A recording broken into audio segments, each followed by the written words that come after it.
الحمد لله رب العالمين والصلاة والسلام على رسوله الكريم محمد بن عبد الله الأمين وعلى آله وصحبه أجمعين أما بعد. میرے عزیز طلباء، نوجوان دوستوں اور ساتھیوں اور میرے دینی بھائیوں،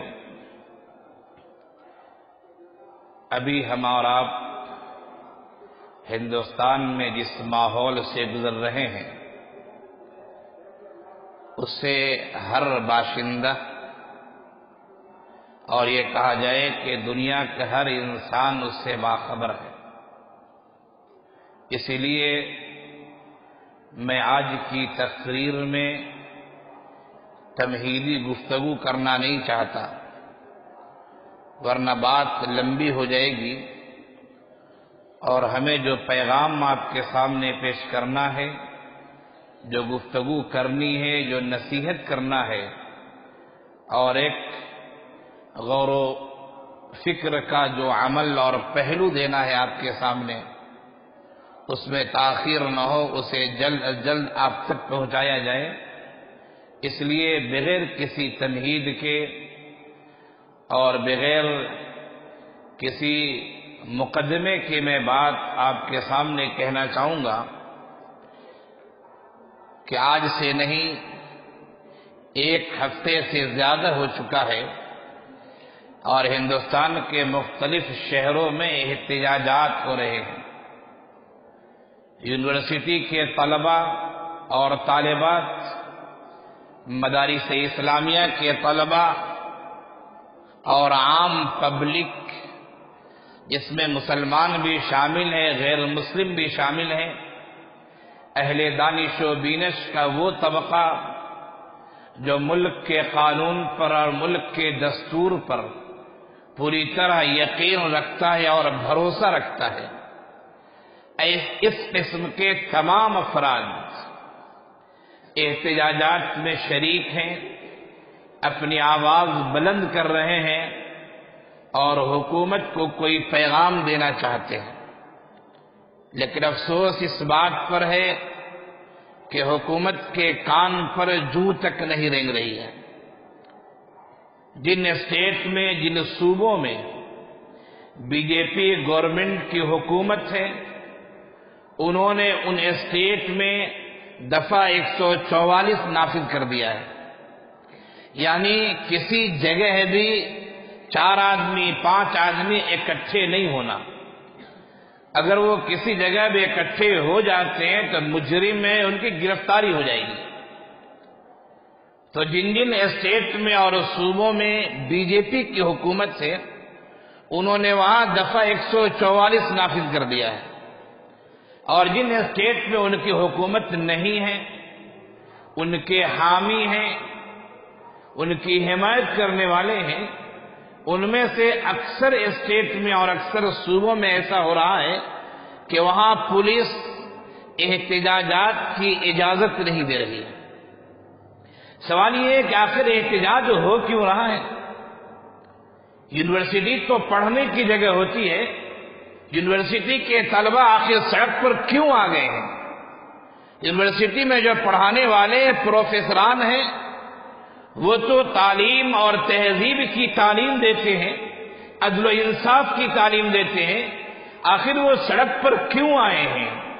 مدارس کے وہ طلباء، وہ مدارس جہاں قال اللہ اور قال الرسول کی صدائیں بلند ہوتی ہیں، آخر ان مدارس کے طلباء سراپا احتجاج کیوں بنے ہوئے ہیں؟ وہ پبلک، وہ عوام جو اپنے کام میں مشغول رہتی ہے اور جسے اپنے کام سے فرصت نہیں ہے، انہوں نے بھی اپنے کام کو چھوڑ کر آخر احتجاجات میں کیوں شریک ہو رہے ہیں؟ یہ ایک ایسا سوال ہے جس سوال پر غور کرنے کی ضرورت ہے. ہر آدمی اپنے کام کو چھوڑ کر احتجاج میں ہے، یقیناً کوئی وجہ ہوگی، ورنہ کسے اتنی فرصت ہے کہ وہ اپنے کام کو چھوڑ کر دوسرے کام میں لگے؟ چاہے وہ یونیورسٹی کے طلباء اور طالبات ہو، وہ تو قابل مبارکباد ہیں خاص طور سے AMU کے طلبہ، علی گڑھ مسلم یونیورسٹی کے طلبہ اور جامعہ ملیہ کے طلبہ، JNU کے طلبہ اور آسام کے بعد یونیورسٹیوں کے طلبہ اور کرناٹک کے بعد یونیورسٹیوں کے طلبہ، وہ تو قابل مبارکباد ہیں کہ انہوں نے ایک غلط کام کو ہوتے ہوئے دیکھا، بلکہ کام ہو چکا تو انہوں نے انصاف کے پرچم کو بلند کرنے کے لیے اپنے اداروں سے نکل کر وہ سڑک پر آئے۔ کہنے والے پتہ نہیں کیسی کیسی باتیں کہتے ہیں۔ کچھ لوگ تو یہ کہتے ہیں کہ طلبہ کو آنا ہی نہیں چاہیے، اور کچھ لوگ تو یہ کہتے ہیں کہ احتجاج ہی نہیں کرنا چاہیے۔ ہمارے ایک شاگرد ہیں کلکتہ کے رہنے والے، انہوں نے ہمارے پاس ایک ویڈیو بھیجی، چھوٹی سی کلپ بھیجی۔ اس میں ایک آدمی ہے، دیکھنے میں مولانا لگ رہے ہیں، داڑھی ٹوپی ہے، دیکھنے میں مولانا لگ رہے ہیں، وہ کہہ رہے ہیں احتجاج تو شرعاً درستی نہیں ہے۔ عجیب و غریب فلسفہ ہے یہ۔ آخر احتجاج کیوں درست نہیں؟ ہمارے سامنے کسی پر ظلم کیا جائے، ہم طالب علم میں ہم پر غلط قسم کے قوانین نافذ کیے جائیں، ہم مدارس اور کالجز اور یونیورسٹیوں کے اساتذہ ہیں، ہم پر ظالمانہ اور جابرانہ قانون نافذ کیا جائے، ہمیں سرکاری نوکری ہے پھر بھی گورنمنٹ کہتی ہے کہ تم یہاں کے ہو یا نو، اپنا ثابت کرو، پروف پیش کرو۔ ایک عام آدمی ہے جو کاروبار کر رہا ہے، آپ اس پر ایسا قانون نافذ کر رہے ہیں جو قانون اس کی عزت و آبرو سے کھلواڑ کرنے والا ہے، جو قانون اس کے وجود کو ہلا دینے والا ہے، جو قانون اس کو اپنی زمین سے رشتہ توڑوا دینے والا ہے، جو قانون اس کی اپنی شناخت کو مٹا دینے والا ہے، جو قانون اس کے ملک سے اس کا نام و نشان ختم کرنے والا ہے، کیا ایسے قوانین سامنے آئے تو آدمی کیا صدائے احتجاج بلند نہیں کرے گا؟ آدمی سراپا احتجاج نہیں کرے گا؟ یقیناً کرے گا، اور اسے کرنا چاہیے۔ جو لوگ کہتے ہیں احتجاج سے کوئی فائدہ نہیں، اور جو لوگ کہتے ہیں احتجاج شریعت کے خلاف ہے، میں کہتا ہوں کہ یہ دونوں اپنی باتوں پر غلطی پر قائم ہیں۔ احتجاج سے فائدہ ہے۔ ابھی گزشتہ جمعے میں نے ایک جگہ تقریر کیا اور وہ کہا، احتجاج سے سب سے بڑا فائدہ یہ ہے کہ قوم زندہ ہے اس کا پتہ چلتا ہے، لوگ مری نہیں اس کا پتہ چلتا ہے۔ ورنہ ایک آدمی کے سامان کو چھین لیا، اس کے تعلیمی اور تربیتی حقوق کو چھین لیں، اس کی شہری حقوق کو چھین لیں، اس کے جان و مال کو آپ خطرے میں ڈال دیں اور وہ آدمی خاموش بیٹھا رہے، اس کا مطلب ہے کہ وہ آدمی نہیں ہے، وہ لاش ہے۔ وہ اس کا مطلب وہ آدمی نہیں ہے، وہ مردہ ہے وہ۔ ورنہ کمزور سے کمزور جانور، کمزور سے کمزور پرندہ، کمزور سے کمزور اللہ کی کوئی بھی مخلوق کو لیجیے، آپ اس کے بچے سے چھیڑ چھاڑ کیجیے، آپ اس کے انڈے سے چھیڑ چھاڑ کیجیے، آپ اس کے گھونسلے سے چھیڑ چھاڑ کیجیے، اس پرندے میں جہاں تک طاقت ہوگی وہ دفاع کرنے کی کوشش کرے گا، وہ آپ پر حملہ کرنا چاہے گا۔ وہ کامیاب ہو یا نہ ہو یہ ایک الگ بات ہے، لیکن وہ حملہ کرنا چاہے گا۔ ایک چھوٹا پرندہ ایسا کرتا ہے۔ مرغی جس کے بچے کو آپ چھو لیجیے، جس کے انڈے کو لے لیجیے، وہ مرغی بھی آپ پر حملہ کرنا چاہے گی۔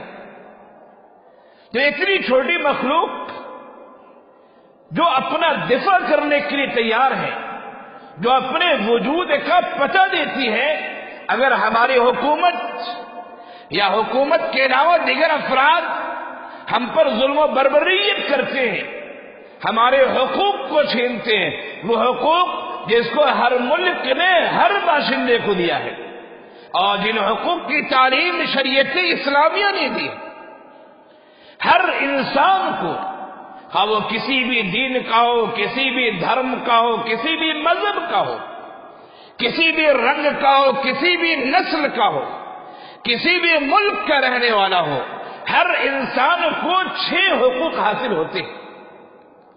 یہ ہمارا اسلام کہتا ہے، دنیا کا ہر قانون کہتا ہے، اور دنیا کا ہر ملک کہتا ہے، ہر انسان کو، خواہ وہ کالا ہو یا گورا ہو، خواہ وہ عرب کا ہو یا عجم کا ہو، خواہ وہ اردو بولتا ہو یا ہندی بولتا ہو، وہ عربی بولتا ہو یا انگریزی بولتا ہو، وہ چھوٹا ہو یا بڑا ہو، وہ بچہ ہو یا بوڑھا ہو، وہ نوجوان ہو یا ادھیڑ عمر کا ہو، کوئی بھی ہو، اسے 6 حقوق حاصل ہیں، وہ 6 حقوق اسے ملنے چاہیے۔ اس کی جان کی حفاظت ہونی چاہیے۔ وَلَقَدْ كَرَّمْنَا بَنِي آدم، ہم نے بنی آدم کو، آدم کے اولاد کو مکرم بنایا ہے، ہم نے محترم بنایا ہے۔ جب تک انسان مجرم نہیں ہوتا ہے، جب تک انسان کسی کا مرڈر نہیں کرتا ہے، یا جب تک انسان ایسا کام نہیں کرتا ہے کہ اس کی جان کا بدلہ جان سے لیا جائے، جب تک ایسا جرم نہیں کرتا ہے، اس وقت تک ہر انسان کی جان محفوظ ہونی چاہیے، جان کا تحفظ ہونا چاہیے۔ نمبر 2، مال کا تحفظ ہونا چاہیے۔ نمبر 3، اولاد کا تحفظ ہونا چاہیے۔ نمبر 4، عزت و آبرو کا تحفظ ہونا چاہیے۔ نمبر 5، اس کی روزی روٹی معاش کا تحفظ ہونا چاہیے۔ اور نمبر 6، اس کے مذہب اور اس کے دین کا تحفظ ہونا چاہیے۔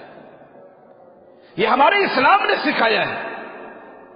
اسلام سے پہلے دنیا کے نظام میں اتھل پتھل تھا، لیکن اسلام نے بتایا ہر انسان کو یہ 6 حقوق ملنے چاہیے، خواہ وہ اسلام کو مانتا ہو یا نہ مانتا ہو، خواہ وہ نبی کا دوست ہو یا نبی کا دشمن ہو، خواہ وہ اسلام کے فیور میں ہو یا اسلام کا مخالف ہو، یہ اسلام نے ہمیں تعلیم دی۔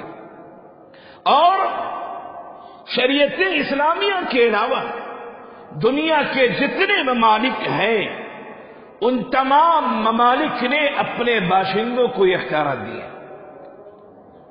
ہماری آج کی حکومت نے، جو RSS کے اشارے پر کام کرتی ہے، اور RSS ہی کا سیاسی ونگ، سیاسی بازو جو ہے وہ BJP ہے، جس کو اقتدار ملا، اور جو آج حکومت کے کرسی پہ ہے، حکومت کے بڑے بڑے عہدوں پہ ہے، RSS کے اشارے پر کام کرتی ہے۔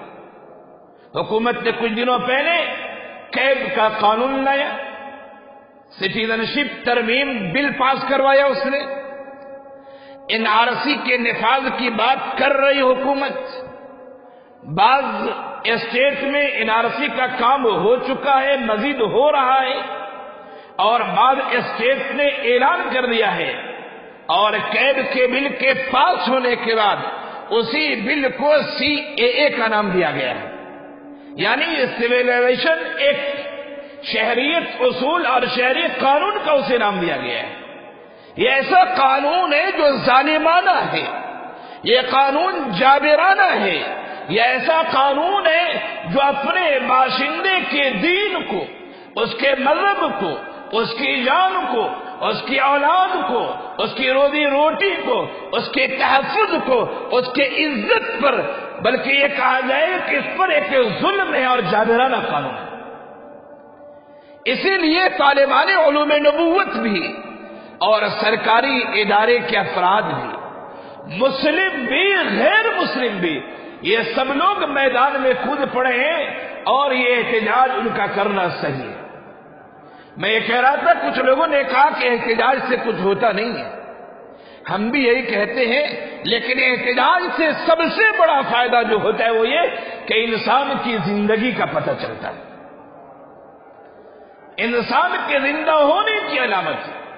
اور شریعت نے ہمیں یہ سکھایا ہے کہ اگر تمہارے مال پر کوئی حملہ کر رہا ہو اسے سمجھاؤ، اگر نہیں مانتا ہے لڑنے کی نوبت آئے لڑو، تم اگر مارے جاتے ہو تو شہید کا درجہ تمہیں ہوگا۔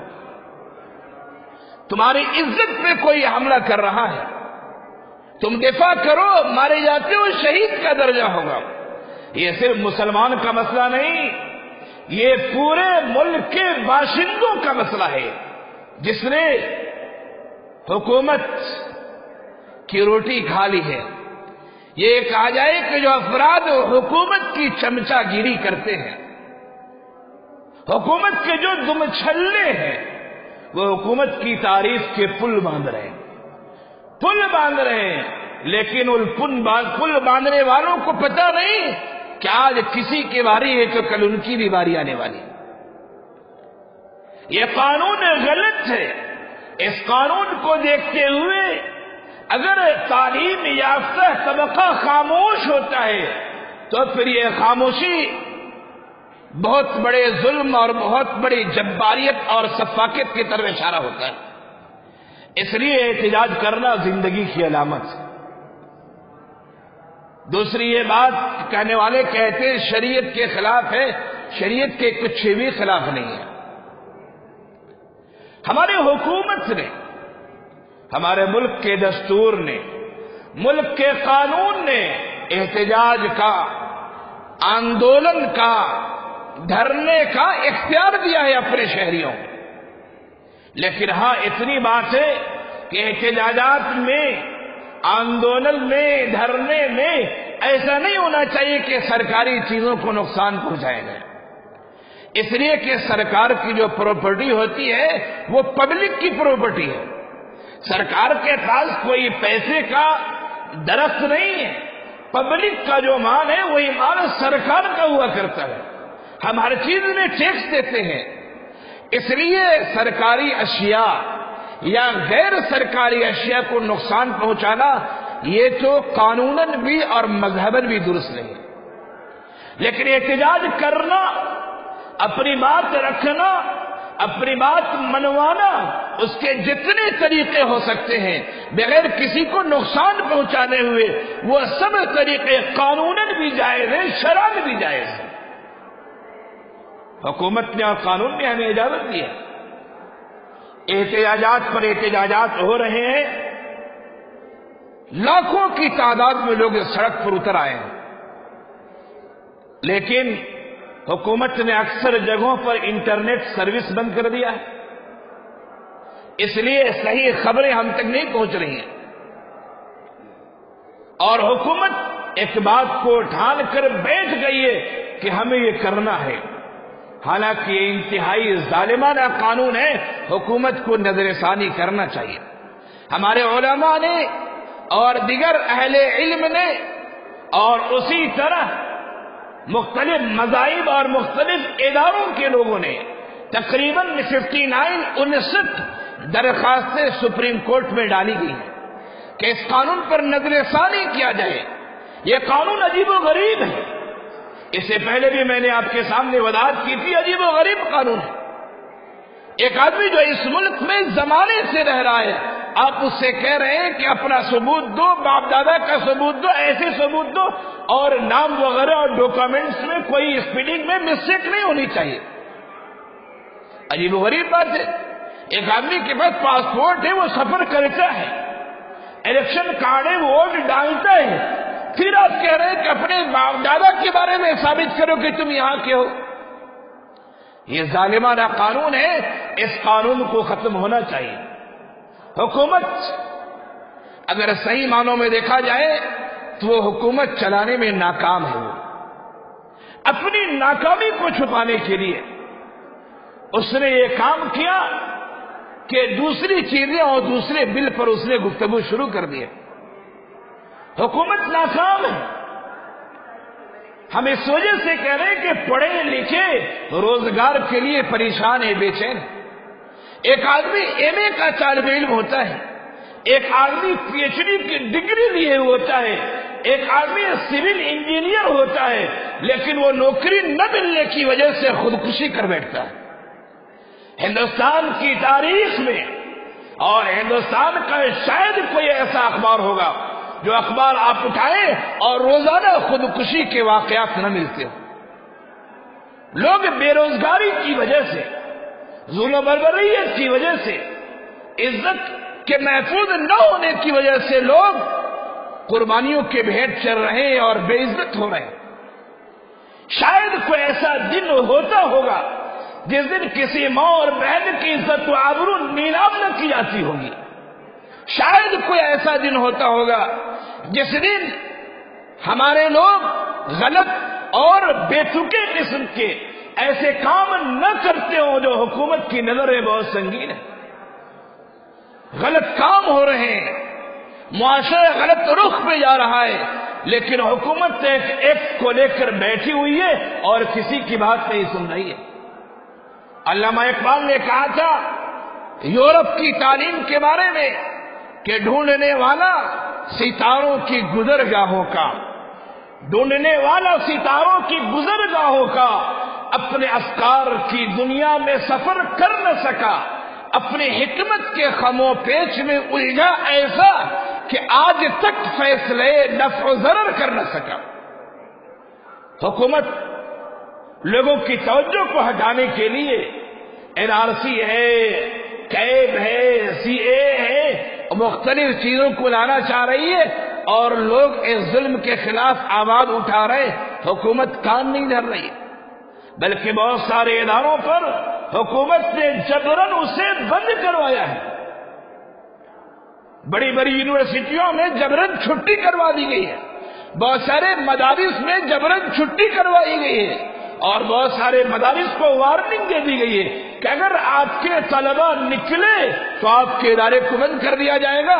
نتیجتاً ذمہ دار نے بھی طلبہ کو سمجھایا اور کہا کہ ادارے کا مسئلہ ہے، خاموش رہو. کہیں دھمکی دی جا رہی ہے، کہیں چھٹیاں کروائی جا رہی ہیں، کہیں تالے لگوائے جا رہے ہیں اور کہیں سے بچوں کو اٹھوا لیا جا رہا ہے. یہ ظلم نہیں تو اور کیا ہے؟ جان کا تحفظ نہیں ہے، یہ ظلم نہیں تو اور کیا ہے؟ اس ظلم کے خلاف جتنی بھی آواز بلند کی جائے، جتنی بھی بلند کی جائے وہ کم ہے، وہ کم ہے. اور اگر حکومت آواز کو نہیں سنتی ہے تو ایک دوسرا طریقہ اختیار کرنا چاہیے، لیکن توڑ پھاڑ نہیں، کسی کے جان کو نقصان نہیں، کسی کی سمپتی اور کسی کے جائیداد کو نقصان نہیں. اسے ہم کہتے ہیں چکا جام کرنا. بڑی شاہراہوں پر لاکھوں کی تعداد میں لوگوں کو بیٹھ جانا چاہیے کہ سڑک جام ہو جائے گی جب تک ہمارے اوپر سے ظالمانہ نظام نہ ختم کیا جائے. یہ جو قانون بنایا گیا ہے، حکومت بظاہر یہ کہہ رہی ہے کہ اس سے کسی کو نقصان نہیں ہے. کچھ لوگ یہ کہہ رہے ہیں کہ مسلمان کیوں پریشان ہے. دیکھو، مسلمان پریشان صرف اپنے لیے نہیں بلکہ ملک کی سالمیت کے لیے پریشان ہے. مسلمان ملک کو بچانا چاہتا ہے. کچھ لوگ کہہ رہے ہیں کہ نہیں، صرف مسلمان کا نقصان ہے. مسلمان کا نقصان نہیں، سب سے بڑی بات ہے ملک کے دستور کے ساتھ آپ چھیڑ چھاڑ کر رہے ہیں. ملک کے سنویدھان نے، یہاں کے کانسٹیٹیوشن نے، یہاں کے دستور نے ہر باشندے کی جان کی بھی، مال کی بھی، اولاد کی بھی، عزت و آبرو کی بھی، معاش کی بھی اور اس کے مذہب کی بھی آزادی بھی لیے اور حفاظت کی ذمہ داری بھی لیے. آپ NRC نافذ کر کے مذہب کی بنیاد پر ملک کو تقسیم کر رہے ہیں اور یہ ملک ٹوٹ رہا ہے. کچھ لوگ دور کھڑے تماشائی بنے ہوئے، وہ تالیاں بجا رہے ہیں، وہ حکومت کی آواز میں آواز لگا رہے ہیں، حکومت کی حمایت کر رہے ہیں. لیکن میں یہ کہنا چاہوں گا کہ ملک کے دستور کو اگر بچایا نہ گیا تو آج کسی اور کی باری ہے، کل کسی اور کی باری آئی. حکومت چاہتی کیا ہے؟ میں آپ کو مختصر انداز میں سمجھانا چاہتا ہوں. حکومت کا پہلا منصوبہ یہ ہے کہ اس ملک کو ہندو راشٹر بنا دیا جائے. یہ بات بہت پہلے حضرت مولانا علی میاں ندوی علیہ الرحمہ نے فرمایا تھا کہ بہت سارے لوگوں سے ہمارے تعلقات ہیں جو پڑھے لکھے لوگ ہیں، جو حکومت کے اندر تک کا علم رکھتے ہیں. انہوں نے خود ہم سے کہا ہے کہ آئندہ ایک وقت آئے گا اگر مسلمانوں نے ہوش کے ناخن نہ لیا، متحد نہ ہوئے، ملک کو نہیں بچایا تو ایک وقت ایسا آئے گا کہ مائک پر اذان کی تو دور کی بات ہے، مائک نہ بھی ہو تو اذان ہو جائے گی، اذان دینے پر بھی پابندی لگائی جا سکتی ہے. یہ مولانا علی میاں ندوی علیہ الرحمہ کی تقریر کا جملہ بول رہا ہوں. اور واقعی میں ماحول ایسا بنایا جا رہا ہے. آج کہا جا رہا ہے کہ ہم 3 ملکوں سے جو ہندو آنا چاہے وہ مسلمان آنا چاہے تو نہیں. اور پھر NRC قانون کے تحت مسلمانوں کو الگ کر دینا چاہتے ہیں. اویسی صاحب نے جو ہمارے شہر کے MP ہیں, انہوں نے ایک پروگرام میں پوچھا, اینکر سے پوچھا, ذرا یہ بتائیے کہ جو ابھی NRC آسام میں ہوا ہے اس کے تحت جو مسلمان چھٹے ہیں, غیر مسلم چھٹے ہیں, آپ نے جو قید کا قانون پاس کیا, اس قانون کے تحت آپ غیر مسلموں کو تو ملک کا باشندہ قرار دے دیں گے, ان کو شہریت دیں گے, مسلمانوں کے ساتھ کیا ہوگا؟ تو اینکر کہتا ہے اور BJP کے جو آدمی وہ کہتے ہیں وہ سرکار سمجھے گی وقت کی بات ہے. یعنی ہمارے دوسرے برادران وطن ہیں, ان کو آپ شہریت دے رہے ہیں اور ہمارے بارے میں کہہ رہے حکومت سوچے گی. اس کا مطلب ہے کہ آپ کی نیت کوئی بہت زیادہ اچھی لگ رہی ہے. ہمیں اور دوسروں کو خوش نہیں ہونا چاہیے. میں آپ کو بتا رہا ہوں, یہ گورنمنٹ ہندو راج کے ساتھ ساتھ کیا چاہتی ہے, یہ منوشاستر کے فارمولے کو نافذ کرنا چاہتی ہے. حضرت عیسیٰ علیہ السلام سے, ان کی ولادت سے 300 سال پہلے کی بات ہے, جب ہندوستان میں برہمنوں کی حکومت تھی اور انتہائی عروج پر حکومت تھی.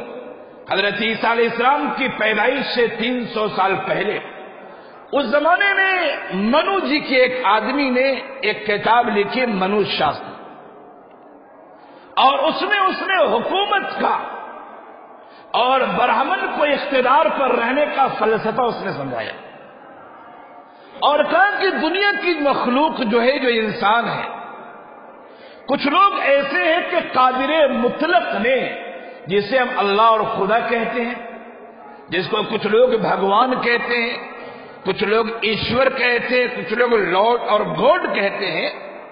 منو شاستر میں اس نے کہا کہ ایشور نے کچھ لوگوں کو, قادر مطلق نے کچھ لوگوں کو اپنے دماغ سے پیدا کیا ہے,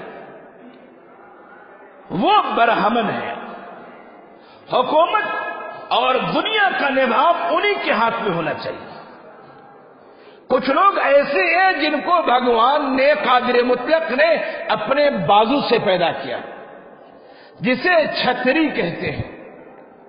وہ حکومت کو بچانے میں کام کریں گے, فوجی کام کو, سیکورٹی کے کام کو, واچ مین کو, یہ سب وہ کام نبھائیں گے. اور کہا کچھ لوگ ایسے ہیں جن کو قادر مطلق نے اپنے رانوں سے پیدا کیا ہے, اسے ویش کہتے ہیں. ویش کا کام یہ کہ وہ زراعت کا کام کرے, ساگ سبزی لگائے, کھیتی باڑی کرے, وہ لوگوں کو کھلائے. اور کہا کہ کچھ لوگ ایسے جن کو قادر مطلق نے اپنے پاؤں سے, ٹانگ سے پیدا کیا ہے, اسے شودر کہتے ہیں. اس کا کام ہے کہ پہلے تینوں کی وہ خدمت کرے, برہمن کی, چھتری کی, ویش کی, ان تینوں قسم کے افراد کی وہ خدمت کرے جو شودر ہے. یہ منو شاستر میں بات لکھی گئی ہے. یہ ساورکر کا فلسفہ ہے, یہ RSS کا نظریہ ہے, جسے BJP نافذ کرنا چاہتی ہے. لیکن یقیناً کوئی کام منٹوں میں تو نہیں ہوتا ہے, راستہ ہموار کرنا پڑتا ہے. تو جو لوگ دور بیٹھے تالی بجا رہے اور ہنس رہے ہیں, جو دلت ہے, انہیں خوش نہیں ہونا چاہیے. ایسے اکثر دلت تو وہ ہیں, خوشی کی بات ہے, جنہوں نے وقت کی حساسیت کو سمجھا ہے اور وہ سڑکوں پر اتر آئے ہیں, اپنے کاروبار کو چھوڑ دیا ہے. بیکورڈ کے لوگ ایسے ہیں, ہاں وہ ہندو یا مسلمان ہو, انہوں نے حکومت کے نظریے کو سمجھ لیا ہے اور وہ سڑکوں پہ اتر آئے. لیکن جو لوگ دور بیٹھے ہوئے اور وہ کہہ رہے ہیں یہ مسلمان کا مسئلہ ہے, حکومت صحیح کر رہی ہے, وہ دھوکے میں ہے. آج نہ تو کل حکومت رہے گی تو برہمنوں کی رہے گی, دوسرے سب لوگوں کو وہ ایسا بنا دیں گے جیسے کتے اور بلی ہوا کرتے ہیں. اس وقت کے آنے سے پہلے ہم سب کو, تمام باشندوں کو, مسلمان ہو, ہندو ہو, عیسائی ہوں، سکھ ہوں، جین ہوں، بدھ مت کے ماننے والے ہوں، پارسی ہوں، یہودی ہو، جو بھی اس ملک کا باشندہ ہے، ایسے خطرناک وقت آنے سے پہلے ہم سب کو بیدار ہو جانا چاہیے۔ ابھی بھی آپ سروے کر لیجئے، اس حکومت میں جو اہم عہدوں پہ ہیں وہ اکثر برہمن ہیں۔ انہوں نے اقتدار کو اپنے ہاتھ میں لینا چاہا اور دوسرے انسان کو انتہائی ذلیل سمجھتے ہیں۔ میں مسلمانوں کی بات نہیں کر رہا ہوں، شودر جو ہندوؤں میں جانتے ہیں، منوج شاستر میں لکھا ہوا ہے کہ اگر برہمن کے ساتھ شودر بیٹھ جاتا ہے تو شودر کی سورین کو جلا دیا جائے گا۔ اگر وید کے اشلوک پڑھے جا رہے ہیں اور وید کا اشلوک کسی شودر کے کان میں آواز چلی جاتی ہے، اس شودر کو پکڑ کے اس کے کان میں کھولتا ہوا تیل ڈال دیا جائے گا۔ اگر کوئی شودر کو مارتا ہے، شودر کو مارنا ایسا ہی ہے جیسا کتا بلی اور چھپکلی کو مار دینا ہے۔ شودر بھی انسان ہے۔ اسلام نے کسی کو بڑا اور چھوٹا نہیں بتایا، بڑا اور چھوٹا بتایا ہے تو ان اکرمکم عند اللہ اتقاکم۔ کوئی بھی انسان ہو، کسی بھی دین کا ماننے والا ہو، کسی بھی مذہب کا ماننے والا ہو، اسلام جو امن کا مذہب ہے، جو صلح کا مذہب ہے، جو سلم اور سلامتی کا مذہب ہے، جو عزت و آبرو کا مذہب ہے، اس نے کہا ہر آدمی کے مال کی حفاظت ہونی چاہیے، جان کی حفاظت ہونی چاہیے، اس کی اولاد کی حفاظت ہونی چاہیے، اس کی عزت کی حفاظت ہونی چاہیے، اس کے معاش کی حفاظت ہونی چاہیے، اس کے دین اور مذہب کی حفاظت ہونی چاہیے۔ آج جو لوگ سڑکوں پہ نکل آئے ہیں وہ اپنے حق و حقوق کے مطالبے میں نکلے، اور ان کا نکلنا 100% ہی نہیں، 1000 در 1000، 1000 در 1000 ان کا نکلنا صحیح ہے۔ اگر حکومت ان احتجاجات سے اور دھرنے سے نہیں مانتی ہے تو میں وہی بات کروں گا جو میں نے آپ کو کہا کہ پھر لوگوں کو متحد ہو کر، مساجد کو چھوڑ کر، مذہب کو چھوڑ کر، ہندوستان کے باشندے کی حیثیت سے، ہندوستان کے باشندے کی حیثیت سے، ہندوستان کے دستور کے حفاظت کے لیے ہمیں شاہراہوں کو جام کر دینا چاہیے، اور جب تک یہ ظلم نہ ہٹے اس وقت تک ہمیں خاموشی سے نہیں بیٹھنا چاہیے۔ حکومت اپنے نشے میں ہے۔ آدمی جب نشے میں ہوتا ہے تو اپنے آپ کو 30 مارخا سمجھتا ہے۔ مارتا وہ مچھر ہے، مارتا وہ مکھی ہے، لیکن سمجھتا ہے کہ ہم نے شیر کو مار دیا ہے۔ حکومت ابھی اقتدار کے نشے میں ہے، وہ اپنے پروجیکٹ کے نشے میں ہے، وہ اپنے منصوبوں کے نشے میں ہے، اسے اپنے شہریوں کی فکر نہیں ہے۔ حکومت کا نشہ اترنا چاہیے اور ہمیں بھی ہر اعتبار سے کوشش کرنی چاہیے۔ ایک روایت سنا کر اپنی بات ختم کرتا ہوں۔ نسائی شریف کی روایت ہے، ایک آدمی اللہ کے رسول صلی اللہ علیہ وسلم کے پاس تشریف لاتے ہیں اور کہتے ہیں، اے آقا، الرجل یأتی الی فیرید مالی۔ اے آقا، میرے پاس ایک آدمی آتا ہے اور مجھ سے میرا مال چھیننا چاہتا ہے، وہ کیا کروں میں؟ آقا نے فرمایا، ذکرہ باللہ، ذکرہ باللہ، اسے اللہ کا خوف دلاؤ، اسے اللہ کے حوالے سے نصیحت کرو، اسے آخرت کے بارے میں بتاؤ۔ صحابی کہتے ہیں، فَإِن لَّمْ يَذَّكَّرْ بِهِ، اگر ہماری نصیحت سے کچھ کام نہیں ہو رہا ہے، وہ نصیحت پروف آدمی ہے، وہ نصیحت پروف آدمی ہے، نصیحت کام نہیں کرتی ہے، کیا کروں؟